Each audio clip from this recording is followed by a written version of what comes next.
I don't know any people who join the military so they can use lethal force against their fellow Americans. I just don't think that is a healthy attitude towards what the military is for.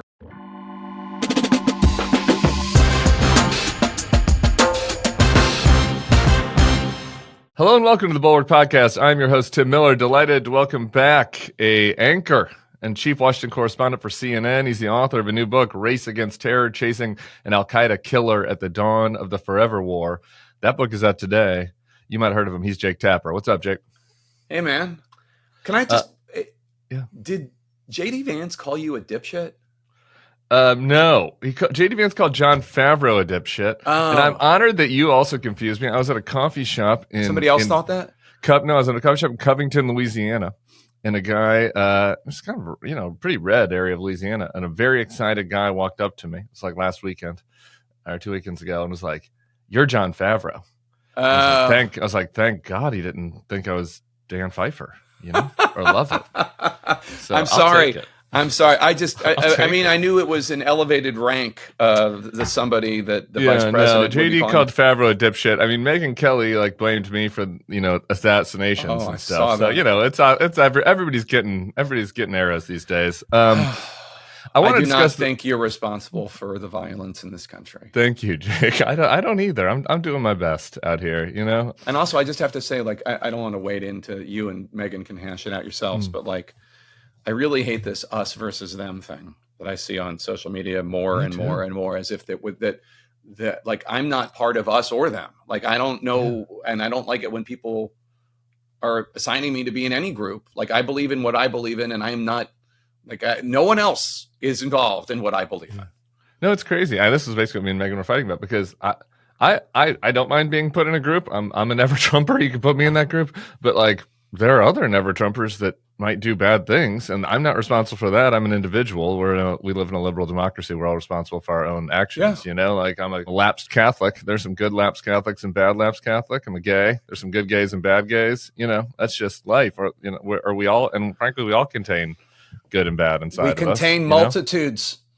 So anyway, I don't love it. I don't love it either, and it seems to be getting worse, not better. But you, Jake, I want to do the book, but first I guess you had an interview with the recent. We assume it was with the recent presidents. Do we have a picture of him texting you? Do we have evidence? Because it was text, so do we know it was him? I know it's his phone. I know it's his phone number. I've talked to him on that number, and I believe it was him. Now, was it Scavino replying for him? I don't know, but I assume it was him. I text people all the time, and politicians a lot. Just what do you think about this? What do you think about that? And 50% of the time they respond, 50% of the time they don't, whatever. That's a little more for you. I don't know, but for when I have the president's number and I text him on occasion and I try to get an interview with him and I try to whatever. And I think that differentiates me not at all from any other reporter that has his number. Do you ever try to cold FaceTime? Do you ever try a cold FaceTime? Can we do that right now? Can we try to FaceTime him really quick? I don't know that he has FaceTime. Oh, okay. This is honestly I just think that we are headed in terms of this proposed ceasefire deal to an impasse, which is Hamas does not want to give up power. That is, the Arab League has called for them to give up power. This is where it's all going to crumble, because I don't think that they want to be whisked to some desert island off the coast of Saudi Arabia where they could live out their days in luxury. I think that they want to be ruling Gaza and then Israel with an iron fist. So I just asked him. We're on the 2-year anniversary of October 7th today. Yeah. So you just out of the blue, you're just hanging out and you're you had this thought about Hamas. You're let's see if Trump responds to me on this. Yes, this is my nerd life that I sit around and I think well, what happened? We all want this to succeed, right? Anybody who wants this horrible war to end. Do we all want it to succeed? It kind of seems like a lot of Israel supporters and citizens of Israel want it to succeed. I think that a lot of, just people in the world want it to succeed. Does Bibi want it to succeed? Does Hamas want it to succeed? Do the protesters, and also it seems like a lot of the folks who have been protesting on the side of the, humanitarian slaughter in Gaza aren't really so keen on Trump and Bibi cutting a deal. So let me rephrase. My personal view is it would be nice if this war ended. Yeah. and the suffering ended. And like, and I guess when this was announced, I think was it just Friday? Is that when it was like, was that when Time's Trump? a flat circle, a couple days ago. Yeah. So exactly. All right. So Ambassador Nides was on my show saying, I don't care who gets the credit. If this happens, wonderful. This was the Blinken plan, then it was the Blair plan, now it's the Trump plan, and who cares, and whatever. So randomly, I was just sitting around, and I just have, hey, what happens if Hamas doesn't agree to give up power? And then I just went on my day. And he said total obliteration. And then 5 or 6 hours later, he wrote back total obliteration. So I asked him another question. He wrote back. I asked him another question. He wrote back. I asked him another question. He ignored it. I asked him another question. He wrote back. I asked him another question. He ignored it. What are the ignored questions? Can we hear what the ignored questions are? Yeah, it's not that big a deal. But well, it's kind of telling, I guess. What he doesn't answer is about as interesting as what he does. I mean, especially in a text situation, because unfortunately, you can't give him the Jake Tapper treatment during a text. Let me just also say, look, I would much prefer to be doing an interview with him in person on camera, Clearly, yeah. But he has not given me an interview since that one in June 2016 when I pressed him on whether or not his argument that Judge Curiel in the Trump University case, he couldn't be fair because he's a Mexican. Yeah. Like if that wasn't the definition of racism, you're saying he can't do his job because of his race. Isn't that the definition of race? That was the last time I got to interview him. That was 9 years ago. So like, I don't think this is like the pinnacle. This is not like Frost Nixon. Nobody thinks it's the pinnacle. But like people are acting like I think this is some achievement. I don't. I'm like sitting around. I texted him. He wrote back. We put it on there, and that was the end of that. Okay. The answer that he did not write back to is, I thought the Arab League calling on Hamas to not be part of any future leadership in Gaza, Palestine was a remarkable step. Are they committed to seeing your plan implemented, and will they help with funding and a law enforcement presence of whatever is needed? He didn't write back to that. Yeah. And then I said, congratulations again. I hope your vision for peace becomes a reality, because whatever I do, sure. I mean, like, and he writes, I hope, working hard. And then I said, would love to get that interview on the schedule sometime. We're trying to, work it. You got to work it. So much to talk about. How do you think, and then just throw one in there, like maybe an hour later. How do you think the government shutdown is going to end? Good. We're winning and cutting costs big time. Then here's another one that I asked that he didn't write back to. Are you willing to sign into law an extension of the Obamacare subsidies as the Democrats want? So that was the end of that. So that, this is. It's just curious. It's interesting that he doesn't answer that, though. That again, I'm glad. That's telling that he doesn't want to weigh in on that, because who knows? I think they probably haven't decided, and I think it shows where their positioning is. Did you see MTG? Or he was watching the Yankee game. I mean, like, I don't know. Could be that. That's true. It's like his little fingers. It's kind of tough to click. The hand bruise. Did you see MTG on the subsidies, by the way? I did. That's wild. I'm just going to read this really quick. She posted this last night on Twitter. And I'm absolutely disgusted that health insurance premiums will double if the tax credits expire this year. Not a single Republican in leadership talked to us about this or has given us a plan to help Americans deal with their health insurance premiums doubling. She does go on and say she doesn't want to fund, she doesn't want illegal immigrants to get health care and stuff like this. But a pretty strong break from MTG. And she's done this a couple of times recently. Has she come on your show? Would she come on? No. I think she called me a Hamas sympathizer once. I'm not really going to sane wash her just because she had a couple moments of clarity. She kind of seems like a Hamas sympathizer right now. Well, be honest, I bet maybe she feels like she's come around on that. Because in the same thing, she starts talking about how we shouldn't give money to Israel. We should give money for ACA subsidies. I mean, I don't know. She's getting some strange new respect on the left. I'll say this.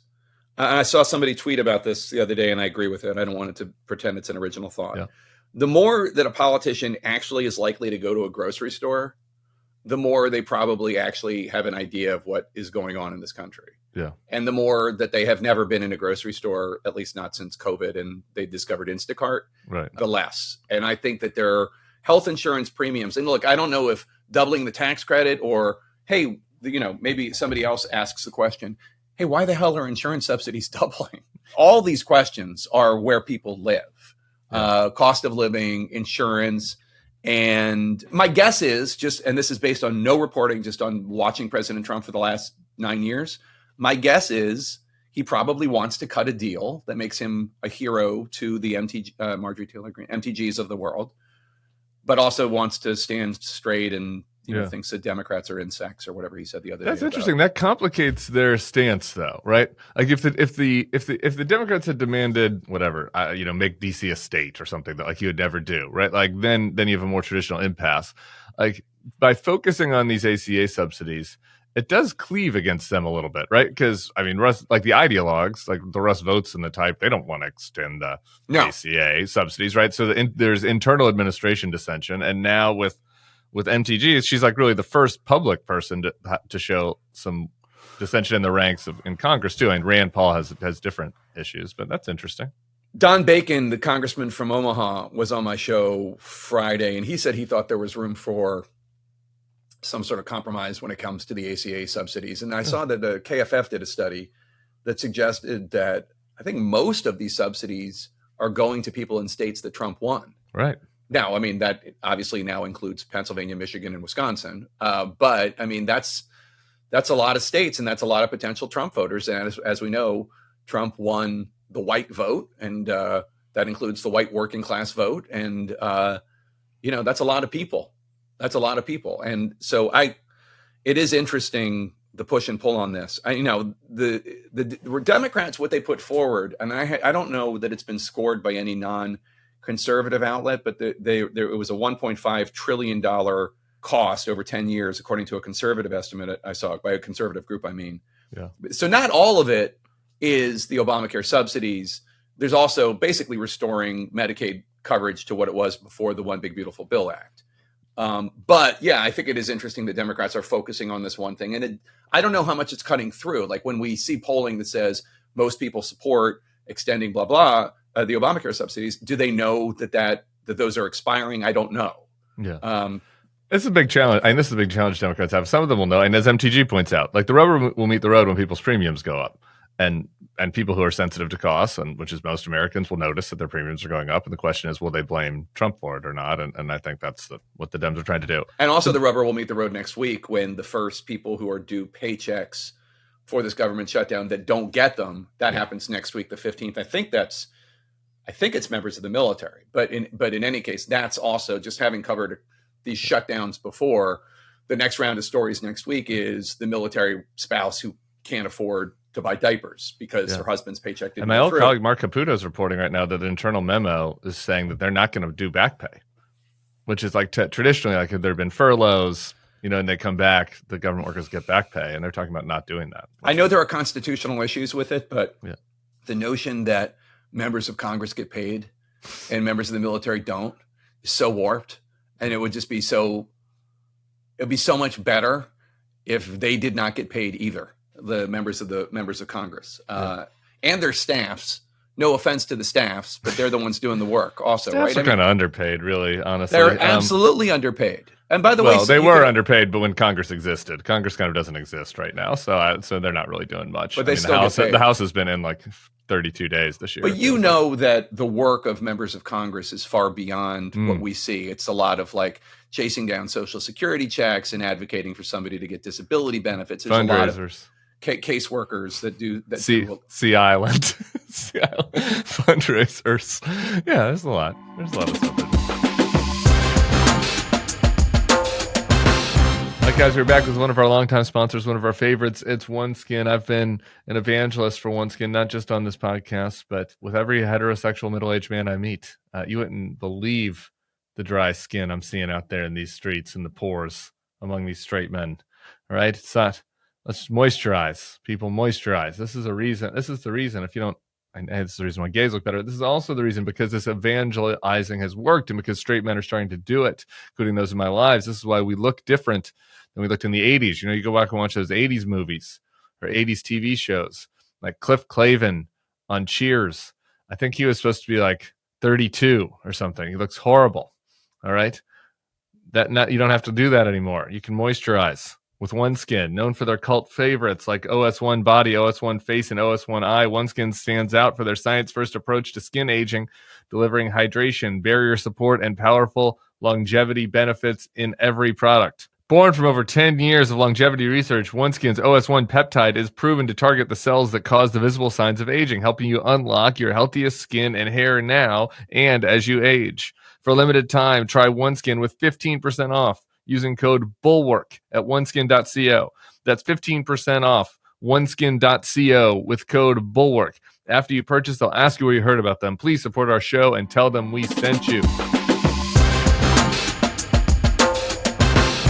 I want to talk about the book. The prosecutor, this was kind of lucky. Like, the news intersected with the book in a fortuitous way for you. So totally. The news gods have worked out in your favor. I've worked out badly for the country. Badly for the United States. But good for your book, which is just, kind of how things go these days. So I just want to kind of contextualize this. The book is, well, actually, why don't you explain what the premise of the book is and who the characters are? And then we'll get into this. The book is it's a sleuthing operation by detectives, by assistant U.S. attorneys and FBI agents. An Al-Qaeda operative is picked up in Italy, and basically the Americans have to prove that he is who he says he is, somebody who killed Americans, somebody tried to blow up the U.S. embassy in Nigeria, or the Italians essentially will let him go free. And they believe it's him. They believe it's this Al-Qaeda operative named Spin Ghoul that they've heard of.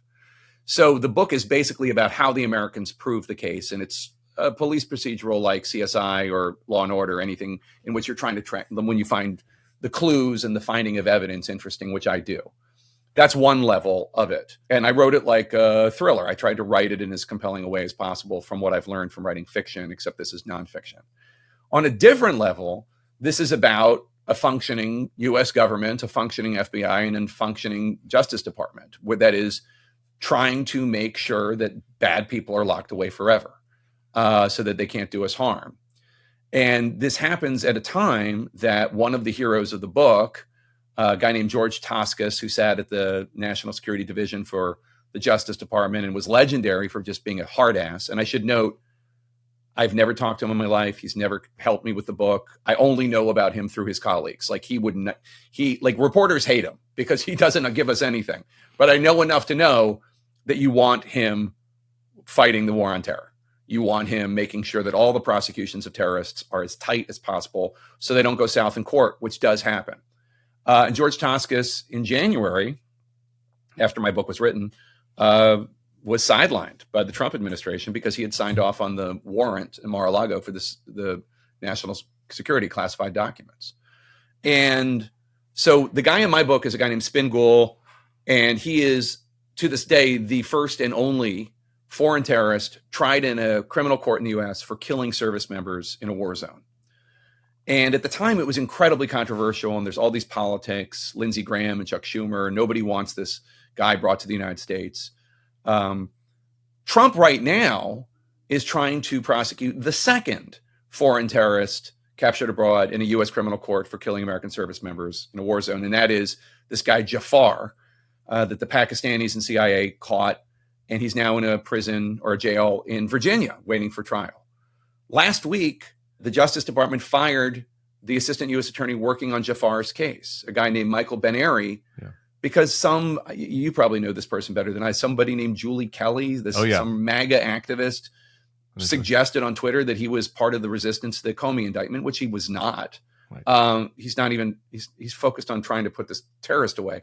And he put a letter on his door, like Martin Luther style, saying this hurts the case, and Justice Department leadership is more focused on going after Trump's perceived enemies than they are in the national security of this country. So while it's great that Trump is pursuing Jafar in a criminal court, because I think that that's the best way to get him locked away forever, there are decisions being made that are making this country less safe. By getting rid of these seasoned prosecutors who know how to lock these people up. Yeah. And we are really, we're seeing this across the board. I'm going to come back to the book in a second, but I just think that the prosecutor purge is so important because, and you wrote about this for The Atlantic and wrote how there's other examples of this that haven't gotten attention, and there's some prosecutors that are afraid to talk about it because folks don't want to lose their job, which makes sense. But they're not just afraid of losing their job, by the way, or they're afraid of being prosecuted.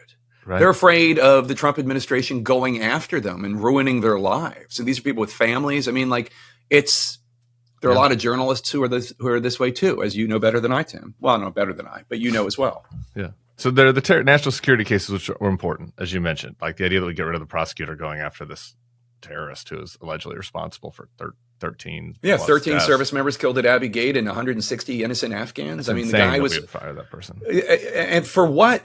for nothing.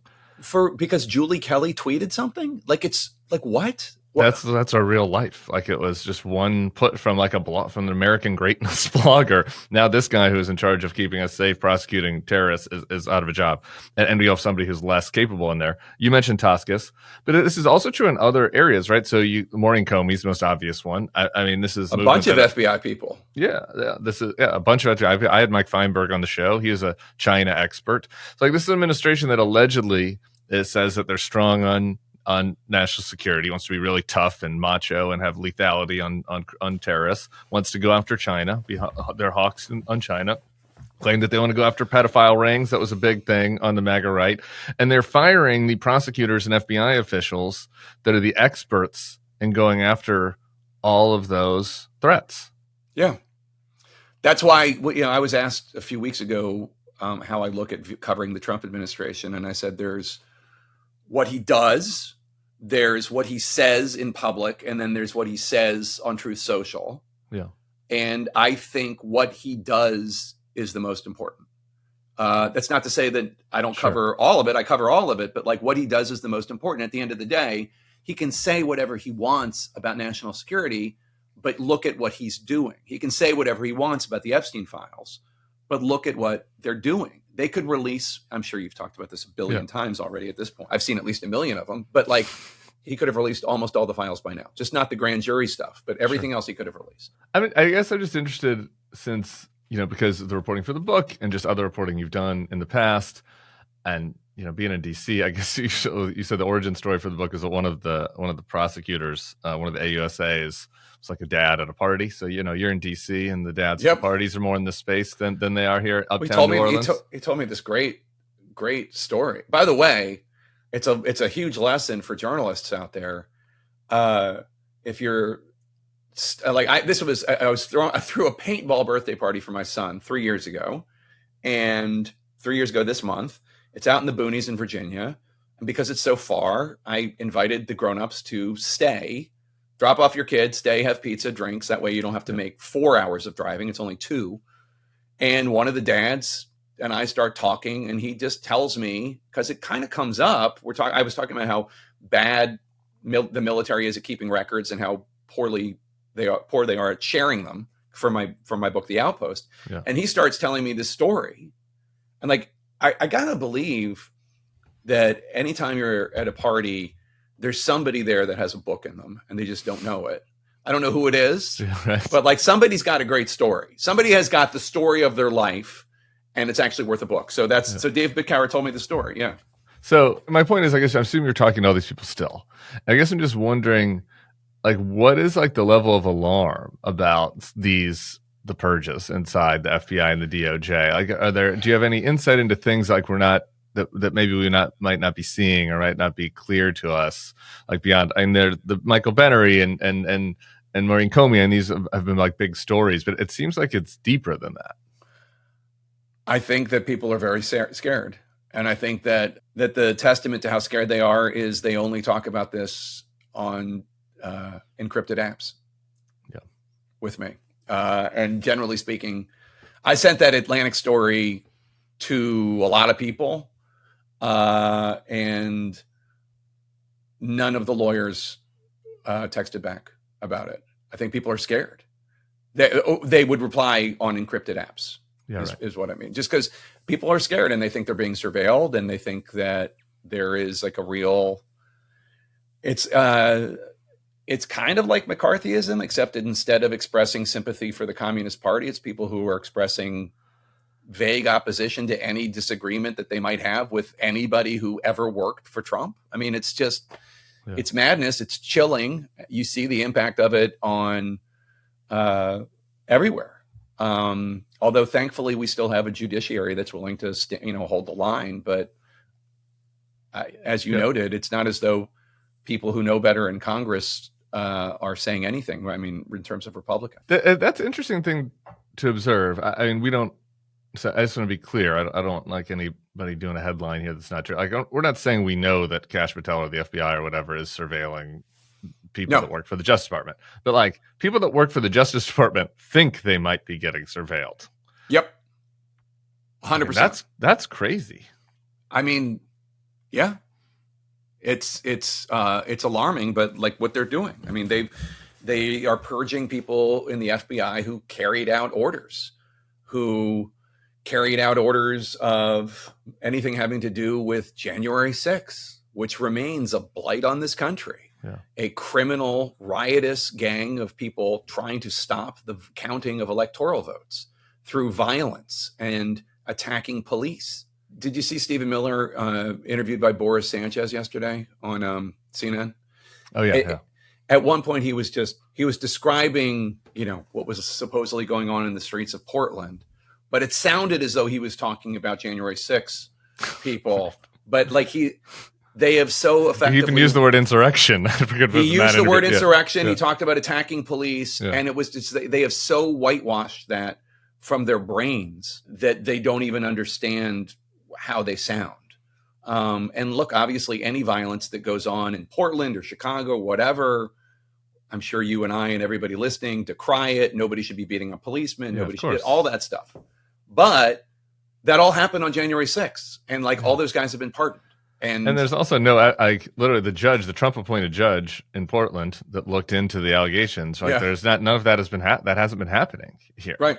At this time, and it's not as if it could, whatever, but I guess of now. No, they said it took place in 2020 when there were all those horrible riots and BLM and all that. And, but it's 2025. We've had two presidents since then. Like it's not an emergency. Right. No, exactly. Although Trump has had an odd fixation on Portland for years now. Somebody convinced him years ago that it's not Portlandia. It's just this lawless Antifa. Yeah, Antifa city. The Portlandia side of Portland is really fun.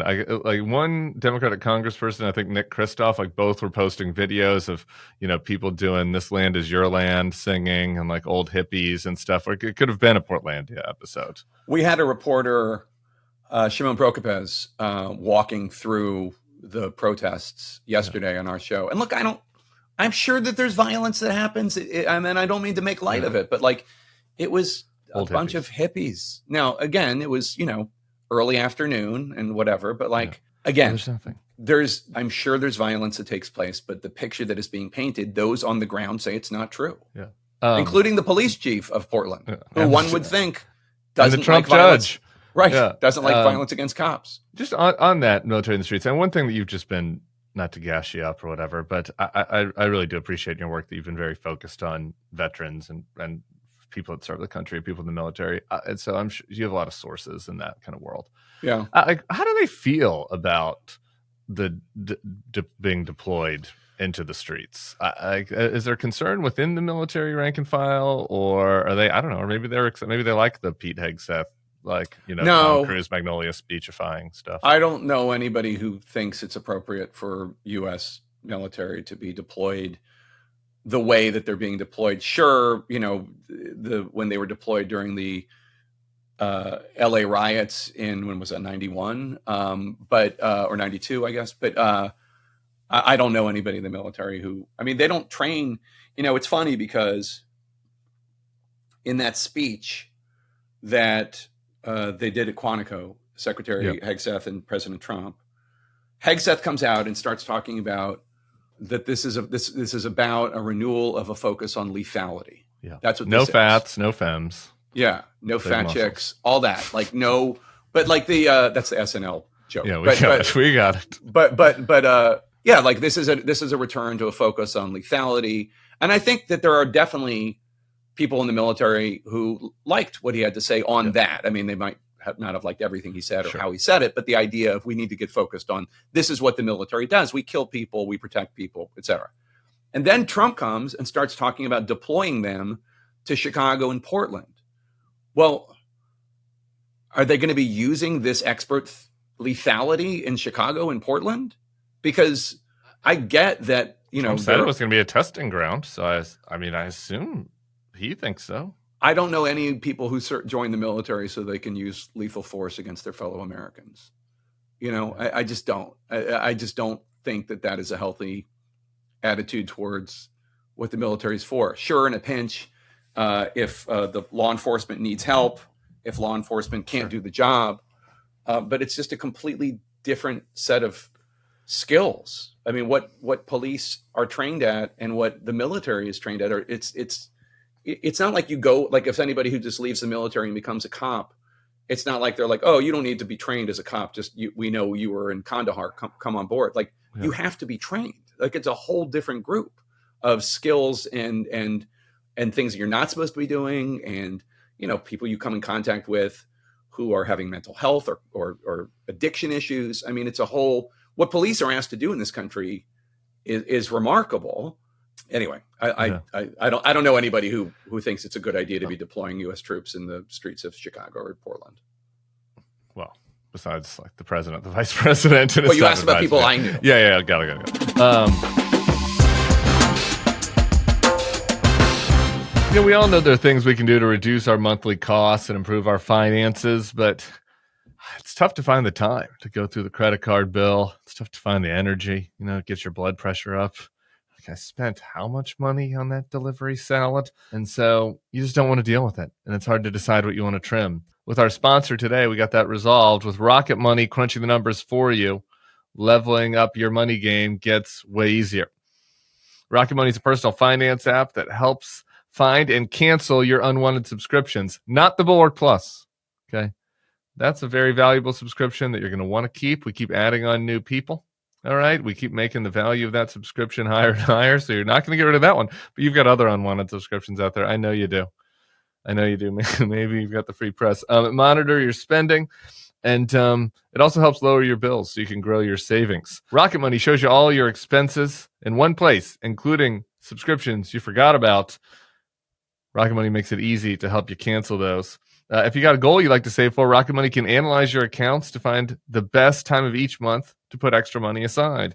Rocket Money's 5 million members have saved a total of $500 million in canceled subscriptions, with members saving up to $740 a year when they use all of the app's premium features. Cancel your unwanted subscriptions and reach your financial goals faster with Rocket Money. Go to rocketmoney.com/thebulwark today. That's rocketmoney.com/thebulwark, rocketmoney.com/thebulwark. Talk for a second, kind of relates to all this about what we're doing in the Caribbean with Venezuela, because it kind of relates to the prosecution, the rules of like what the roles are of what the role is of lawyers and rule of law and going after our foes or perceived foes. It's really interesting. We just had Priscilla Alvarez, who's one of our great reporters at CNN, talking about this. I think it was her scoop that the Office of Legal Counsel at the Justice Department. They are writing the rules that they think apply to using lethal force against Tren de Aragua, these Venezuelan drug cartel members, alleged drug cartel members. Well, I mean, they are a drug cartel, but we don't know. Right. No, we just don't know if people were killing. They are. It's hard to kind of believe them when they sent a makeup artist to El Salvador Gulag, and now they're like, trust us with the boats. We nailed it on the boats. We were wrong. We sent a bunch of people wrong to a foreign Gulag and said that they were Tren de Aragua. But now you got to trust us when we bomb boats. They're trying to Iraq. Military intelligence. These are service members doing the best they can, the best job they can. They get things wrong sometimes. We all remember during the Abbey Gate fiasco, right? Not only the intelligence failures that led to that going on, but the innocent Afghan family that was killed a day or two afterwards, because mistakes happen in the fog of war. And that was the drone you're talking about. We were following. Yeah. We thought it was a terrorist that did the attack. And it wasn't. Yeah. And it's not like the military intelligence people are now different. It's all the same apparatus, the same training and whatever. And again, they do the best they can in impossible situations, but they make mistakes sometimes. Yeah. And the idea, anyway. So the rules, sorry, I interrupted you. Yeah, the rules. So, but anyway, so what Priscilla reported is that there are concerns that JAG officers at the Pentagon have about what is being done. But OLC, the Office of Legal Counsel, they are making the ruling that overrules everything. And they are setting the stage for the president to have this power because he has declared Tren de Aragua in an executive action or order, a narco-terrorist group. I believe he is using the same powers that, for example, Obama used when he had drones killing Anwar al-Awlaki or whatever. This is the problem with any time a president creates a shiny new toy for himself. How is the next president going to use it? So Obama uses this and expands drone warfare 100-fold. And obviously innocent people got killed during that time, no matter what people in the Obama administration said. We know that that's true. There was the extrajudicial killing of an American, Anwar al-Awlaki. I'm not shedding tears for him, but the idea that we can just kill people is one that I don't know. This is not to defend the drone warfare thing, but I guess it's worth noting that, like, at least in that case, we were trying to kill people that had a stated goal of doing terror against America, and we were going after radical jihadists that had attacked the Twin Towers and that were like attacking American troops all over the world. In this case, we're going after drug dealer, but like I get, like, they're bringing coke into America that people want to buy ostensibly. I mean, it's not. Like, if you told me that we were just droning the one guy that was sneaking fentanyl into all the drugs to kill everybody, but like that's not what this is. Like, we're killing drug dealers. It's a very different situation, I would think. Drug dealers versus jihadist terrorists. It is different. I asked Don Bacon about that too. Yeah. I think, and I'm paraphrasing, but he said something along the lines of, and for people who don't know, Don Bacon he's our show people know Don Bacon. They do? We know okay. Bacon. They know Bacon. Okay. Yeah. So, and he's also a retired Air Force brigadier general. So he basically said that he had concerns about it. He'd want to know more about it, but like he only has the bandwidth to like challenge the Trump administration on so many things. And here, these are drug dealers, and they're killing hundreds of 100,000. I'm paraphrasing. Yeah, no, I know. I'm not mad at you. I'm just like, I've only got so much time in the day in Congress. I mean, Congress isn't in session this week, so you can maybe read an article about what's happening in Venezuela. I hear you. It's just like, are they killing Americans? Are they killing? I mean, people choose to OD on drugs, I guess, but it's not like they're shooting Americans. It's not like they're bombing buildings.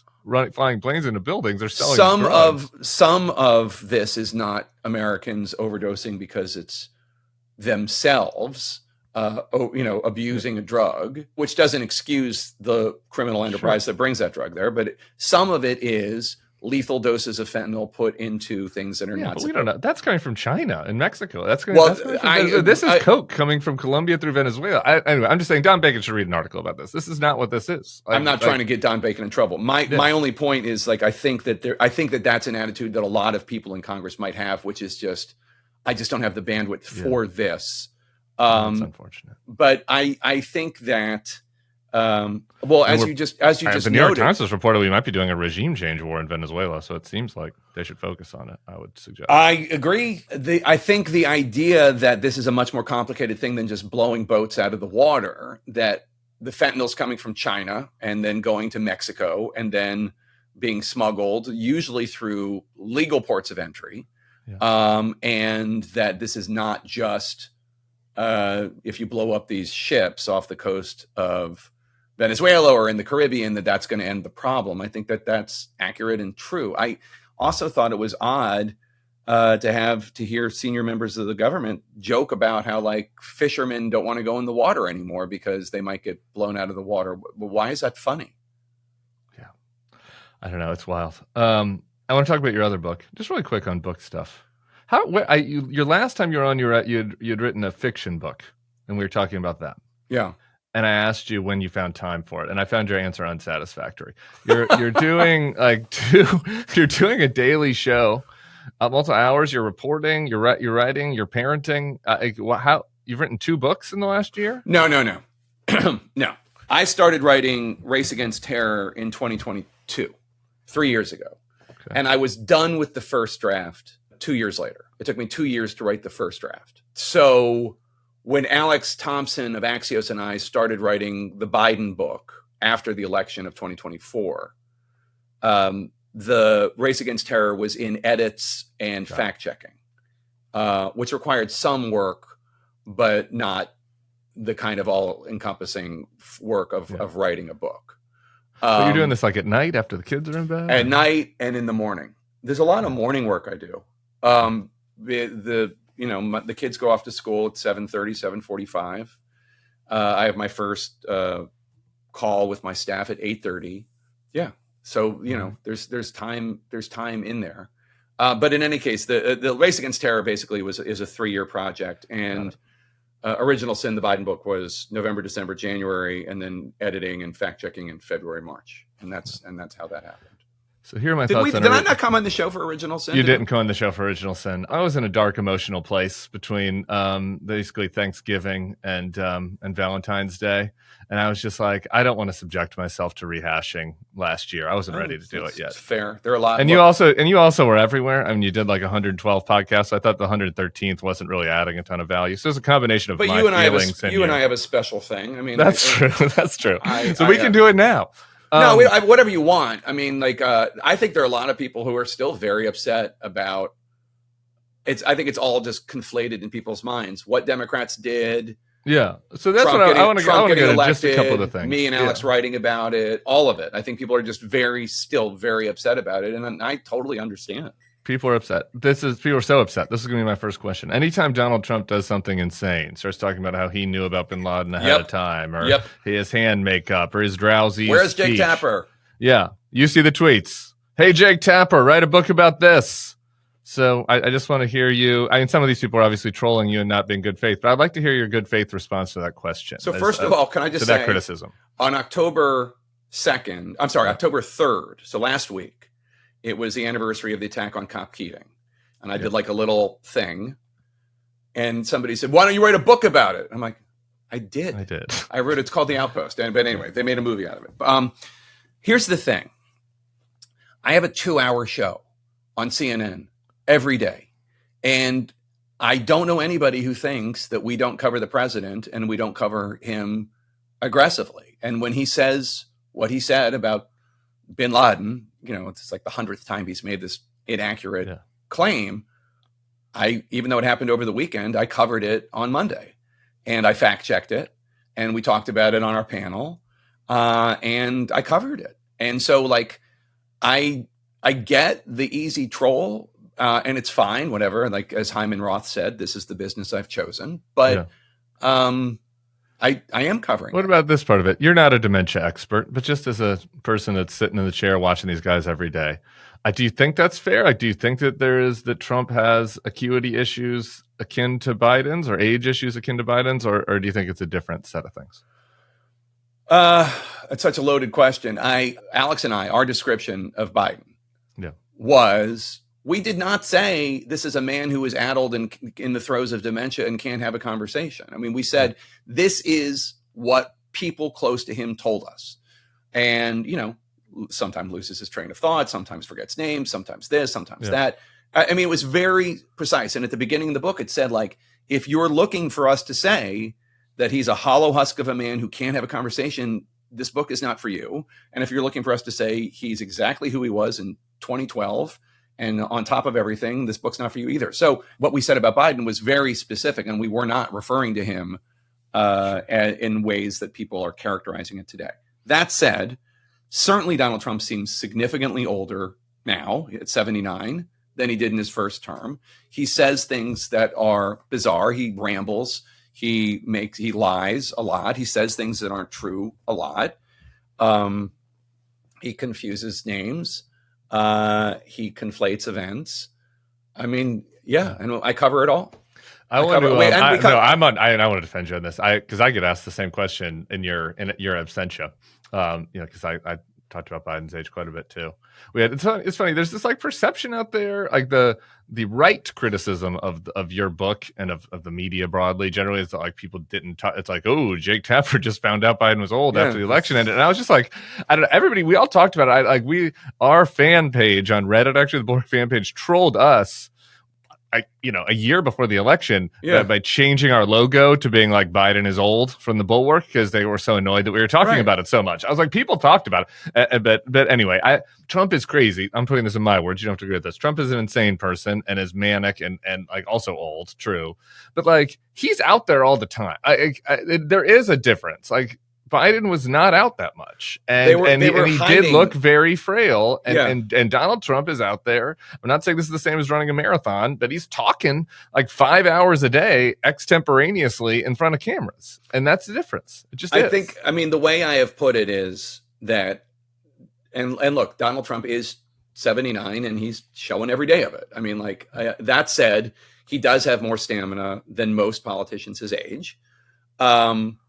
But there's also, I don't think they're being completely honest about his health. I don't think any White House is completely honest about a president's health, unless it's like Barack Obama, who's fit as a fiddle. Yeah, but sure. Generally speaking, that's an American tradition. You know, his personality issues, this is not to excuse it. And I've seen people like take what I've said and make it like I'm trying to excuse it. Yeah. Donald Trump's, when he says things that are lies, or when he does his wild, I guess he calls it a weave, whatever the weave, like that's a personality issue. And it's one that has been apparent from the very beginning. And like, obviously it's different now than it was in 2015, 16, because he's, much older, but that's a different wing of the hospital than Joe Biden and what Joe Biden was going through, which was like a diminishment of his acuity, according to people close to him who saw it day in, day out. And, I know people want to belittle it, but if you don't recognize George Clooney, as he is throwing you the most lucrative Democratic fundraiser in the history of the Democratic Party, that is disturbing. And like, I see it, I see all the trolls. I see like, oh, but Trump will do something crazy. And then somebody tweets like, but Biden didn't recognize George Clooney. I'm like, it's different really kind of the hospital. It's good. That's right. It's kind of a different issue. And it's also like, what Alex and I wrote about was everybody saw like the debate is the issue. Debate. So here, can I ask you this about the debate though, really quick before it? Because this is like the fundamental thing for me that I think it's hard to get across to people. And again, maybe where I differ from the right critics or the pro-Trump critics of Biden in the book. Like there's a lot of folks like over on Fox will be like, this was a big conspiracy, right? Like this was considered they were hiding it. It was an intentional conspiracy to hide. It was a Weekend at Bernie's thing. Right. And to me, like I look at it and think it's more of like a testament to the power of rationalization. It's like a psychological story about the people around Biden, because if it was a real conspiracy, they wouldn't have put him out there, right? Well, like they rationalized it. They thought I don't think it was better. A conspiracy in the sense of the Legion of Doom in the Roosevelt Room saying XYZ. Yeah, right. But I think it was a number of people who had convinced themselves. First of all, I think that Joe Biden had removed from his inner circle anybody who would stand up and say, you can't do this. You shouldn't do this. Right. This is going to be a disaster. And our reporting bears that out. There was not even a conversation about whether or not he should run for re-election. And Kamala Harris in her book says that it was reckless to not have a conversation about this. But she also, the word she used, I think was interesting. She said it's like we'd all been hypnotized in her book. So, and it was kind of a mental thing. Yes. There was an argument that the train was moving. The president is running for re-election. Nobody can stop him. Who else is going to do it? Get on board or shut up. And like that was the argument. And they did a decent enough. It wasn't, they didn't do a great job hiding it, because before the debate, Biden was trailing Trump, and the economy, the border, and his age were the reasons. Yeah. And David Axelrod, like the last two most prominent Democratic consultants that elected Democrats, James Carville and David Axelrod, were saying he shouldn't run because of his age. Yeah. But then he came out and he showed the world that it was even worse than people thought. Yeah. And then that they had been hiding stuff. That this, like, at no point was, very few people were convinced by the fact that, like, oh, he just had a cold. I mean, other than like, Hunter, your boy Hunter was like, he was taking Ambien because of the foreign trip. I was like, the foreign trip was 10 days before? How long before was it? There's a lot of dishonesty about that. And a lot of people who were part of the conspiracy, it's such a loaded word, but were part of they were on board. Yeah. There were a lot of people who were on board with the plan to just anytime this was brought up and say, but I would take Biden on his worst day than Trump on his best. And like, It's not about what Lawrence O'Donnell thinks. It's about what swing voters in Wisconsin, Pennsylvania, and Michigan think. Right. That's what it's about. And like there was polling, and also the way that the system had been set up in Biden world, where the pollsters who had these concerns could not talk to the president. And anything, and again, Kamala did so much to like support what we wrote in our book. Like there were so many things that we wrote that she also wrote. Like the Donnellans of the world would take the polling information and massage it and make it as positive as possible and give it to President Biden. And he thought he was doing great. And she wrote that. We wrote it first, but that's just because it was true.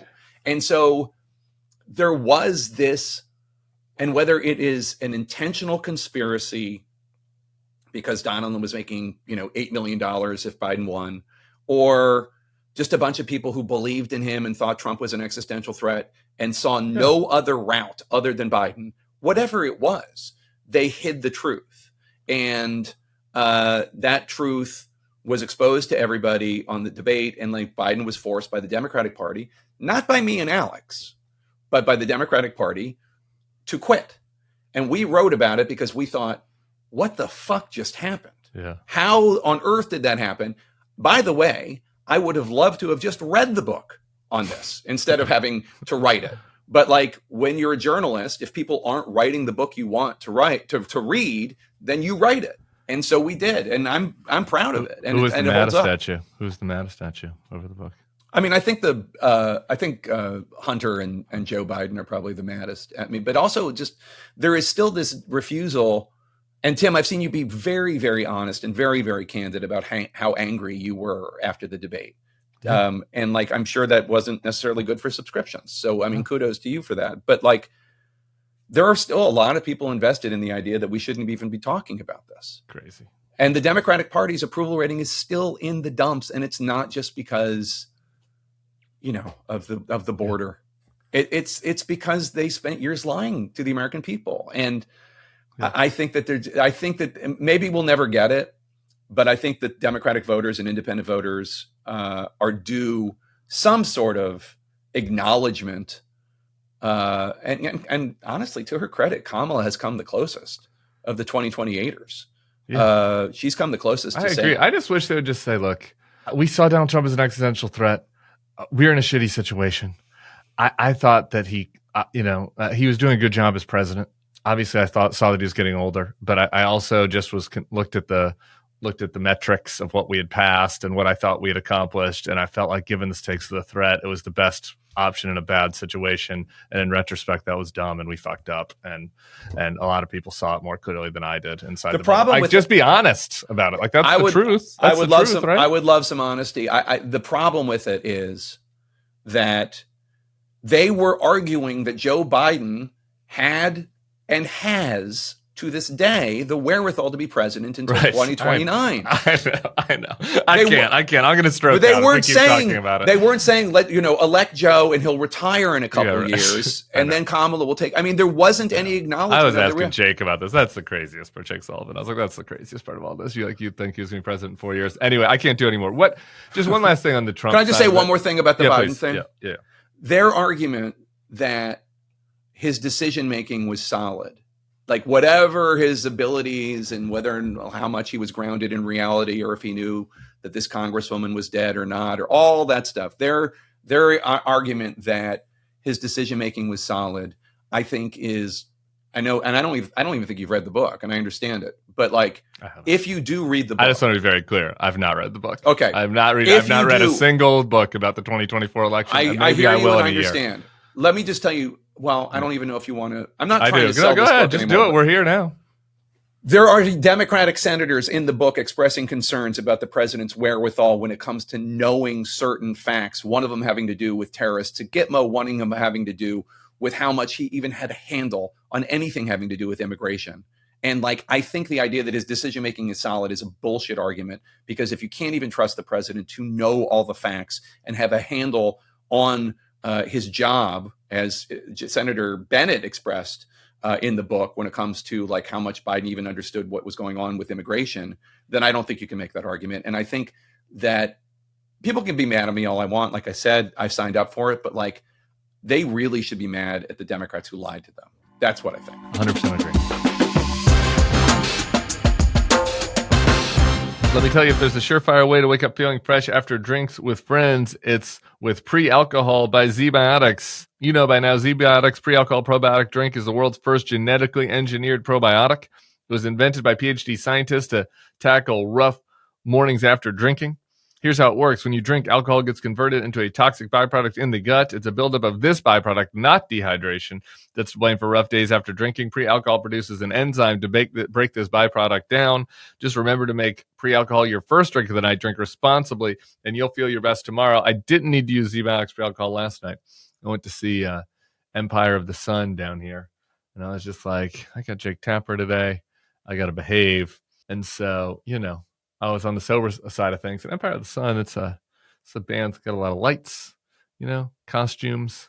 So you might imagine it draws a certain type of audience.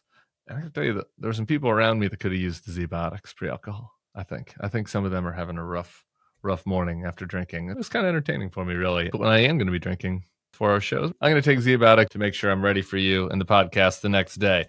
Fall is here, and that means it's time to enjoy cooler weather and some drinks out with friends, whether you're enjoying a pint at a fall festival, maybe Funk Fest here in New Orleans, or a spooky cocktail at a Halloween party.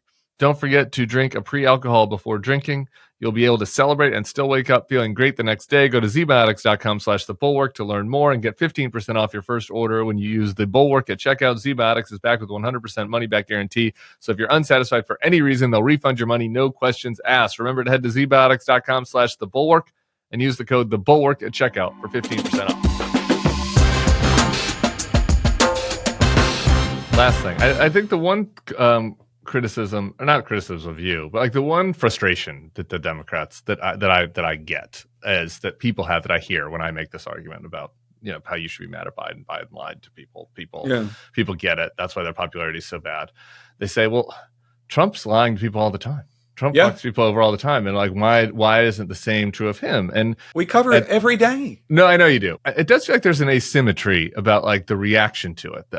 It's like Donald Trump he lied to people about people died and because of COVID, because of the lies that like Republicans were pushing about the vaccine. Like people's family members died because of those lies. Like Trump, his whole campaign was based around draining the swamp.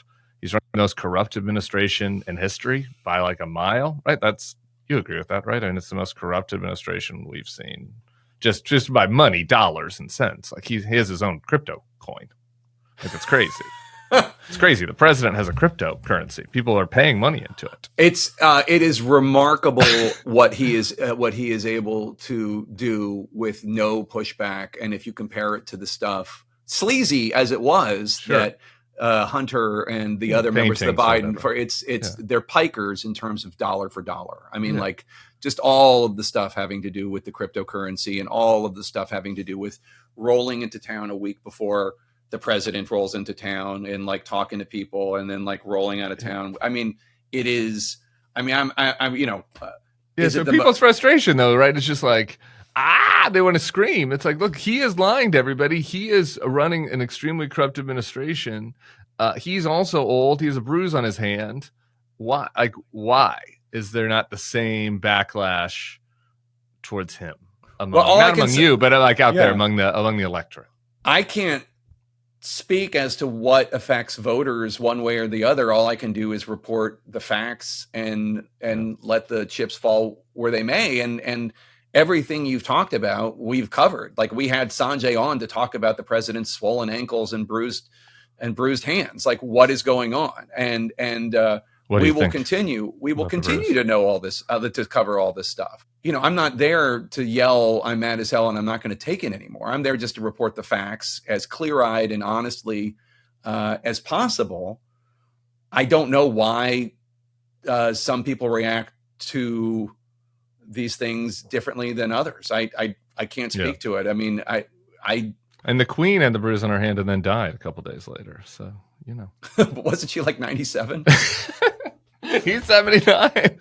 He's old. I mean, that's also one of the things that like, the whole thing about him running in 2028 or whatever, which is obviously a huge troll on Democrats. But like at this point after January 6th, I would never discount anything. So But like, I don't think he'll have the energy to run for president again. Like, not that it's constitutional anyway. You saw when Hakeem Jeffries and Chuck Schumer were in the Oval Office and he put the 2028 hats in front. Yeah. And Hakeem Jeffries, the Democratic leader of the House, turns to J.D. Vance, the vice president, and says, "You don't have a problem with that?" Because obviously J.D. Vance wants to run for president in 2028. And J.D. Vance says, according to Hakeem Jeffries, no comment. I mean, I thought that was funny. I like that. Good for Hakeem. All right, we should go. We're way over, but I would be doing a bad podcast if I just didn't ask you if you had a hot take on CBS. It's media gossip. You're a media man. I know Barry Weiss, so like I'm a little conflicted out of it because she did a huge solid for my daughter. Do you remember my daughter wrote a book about raising your hand, the importance of raising her? Anyway. Now you mentioned I do. Okay. Barry Weiss, I was on Twitter talking about how proud I was of my daughter because she created a Girl Scout patch. Yeah. And for raising your hand, and Barry Weiss reached out when she was at the Times and said, "Would you like to write an op-ed?" So like I have a spot in my heart for Barry because that was a really nice act of kindness to my daughter.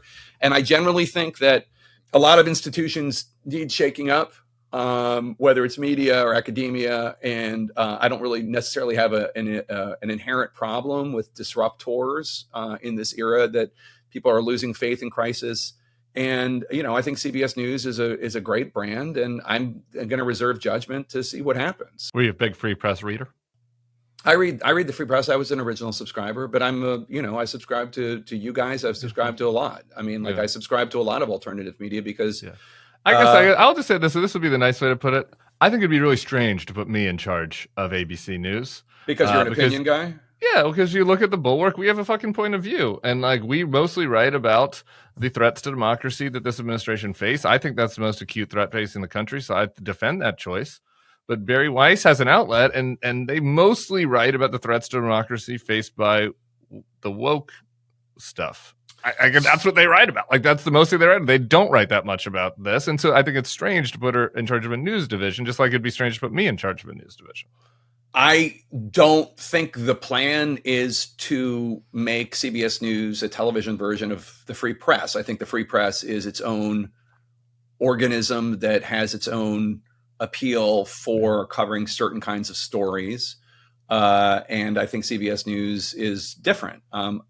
My guess is, and I'm certainly not in the head of David Ellison or his dad or Barry or whatever, but like my guess is that the idea is that having been at the Journal and the Times and then started this successful media venture, that she has a perspective on how the news media could improve. And based on what she has said to David Ellison, she has convinced him that she would be the best person to oversee that as editor-in-chief, while Tom Sabrowski, who I know from ABC News, is running the day-to-day events. And so again, like I'm not I don't know what's gonna happen. I think you'd be pissed if I was your new boss, though. You never know what happens. Maybe Jess Zaslav calls and says, "You know what we really need? We really need TDS." Like, the business strategy has changed. We need somebody who's successfully monetized TDS. I've had so many. Editor in chief. I've been at CNN now since 2013, and I was at ABC News for 9 years before that. And like, I've seen all sorts of different organizational things happen. And do your thing. That's true. You're right. I just keep my head down and try to do my job, and like, we'll see what happens. And I mean, if it's a disaster, it's a disaster, but maybe it will be successful. I don't know. I mean, I think like anybody, she deserves a shot. And she deserves a chance to like do the job, and let's see what happens. And do I look at CBS News and think there's no room for improvement? No, I don't look at any news organization, including CNN, and think that way. So I don't know. I am concerned about what happened with Kimmel and the FCC. I am concerned about what happened with Colbert and the suspicious timing of his firing during all of that.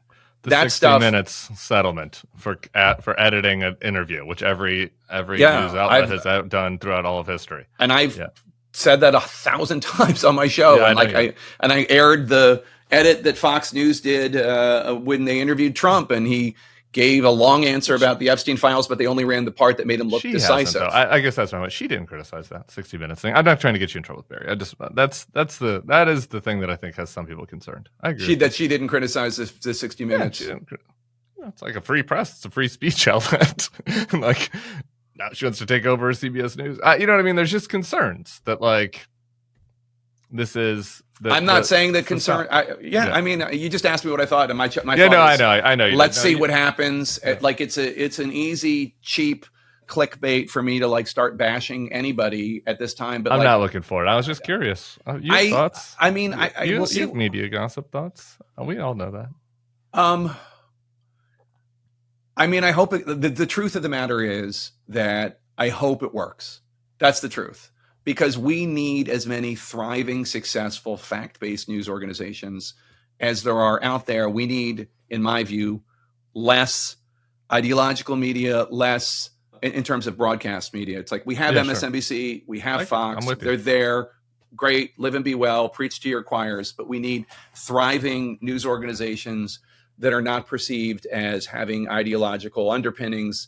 And so I hope it works. Honestly, is what I think the bigger threat to news is the oatmealification, the vanillafication of news, where like nobody is willing to say this is a free speech violation. What just happened with Brendan Carr and Jimmy Kimmel? I think that is a threat, and I guess we'll see what happens. But it's not, but by the way, you criticize Barry for not saying anything. I mean, did ABC, did NBC, and did CBS? No, it's crazy. Yeah, I know. I mean, like I went out there and I said some shit, and I thought I was going to be like one of like 100 anchors saying like, you can't do that. The FCC chairman can't go on TV, on a podcast and say local stations need to drop this speech because I don't like this speech. I mean, so, I mean, I'm hoping for the best.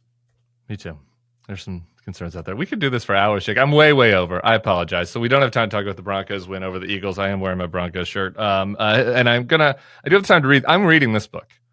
I'm not finished with it yet. I'm busy, but I'm reading it. It's called I think you'll like it. I think your listeners will like it. The last one, maybe. I'm taking a pass. That's okay. You're going to take a pass on but I listened to your pods on it. I felt like that checked the box. Race Against Terror, Chasing Al Qaeda Killer at the Dawn of the Forever War. It's out today. Go buy it. Go Birds. We'll see you soon, man. Thanks, Tim.